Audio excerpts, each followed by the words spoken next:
ধসে পড়ল একাধিক ভবন, তা ভেঙে ঢুকেছে পাতালে। বহুতলে চওড়া ফাটল। 1 মিনিট স্থায়ী শক্তিশালী ভূমিকম্পে অনুভূত রেকর্ড হয়েছে 45, আফটার শক 58।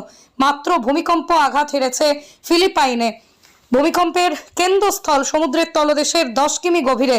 কোনো প্রাণহানির খবর না থাকলেও বেশ কিছু বাড়িঘর ক্ষতিগ্রস্ত হয়েছে। গতকাল মধ্যরাতেই দুবার কেঁপে ওঠে উত্তর পূর্ব ভারতের। 48 মাত্রার কম্পন অনুভূত হয়েছে আসাম, ত্রিপুরা, মণিপুর সহ বিস্তীর্ণ অঞ্চলে। প্রবল ভূমিকম্পে কেঁপে ওঠে ফিলিপাইনের মধ্যাঞ্চল। বৃহস্পতিবার পরপর দুবার ভূমিকম্প অনুভূত হয়েছে। রেক্টর স্কেলে কম্পনের মাত্রা ছিল 54 এবং 59। Magnitude institute of volcanology and seismology ভূমিকম্প সম্পর্কে এই তথ্য জানিয়েছে। কিছু বাড়িঘর এমনকি ভবনও ক্ষতিগ্রস্ত হয়েছে। 25 কিমি অর্থাৎ 16 মাইল ভূমিকম্পটি কেন্দ্রস্থল ছিল। 10 কিমি গভীরে সংস্থাটি প্রায় 45 বার আফটার শক সহ রেকর্ড করেছে বলেই জানিয়েছে শহরটির প্রধান।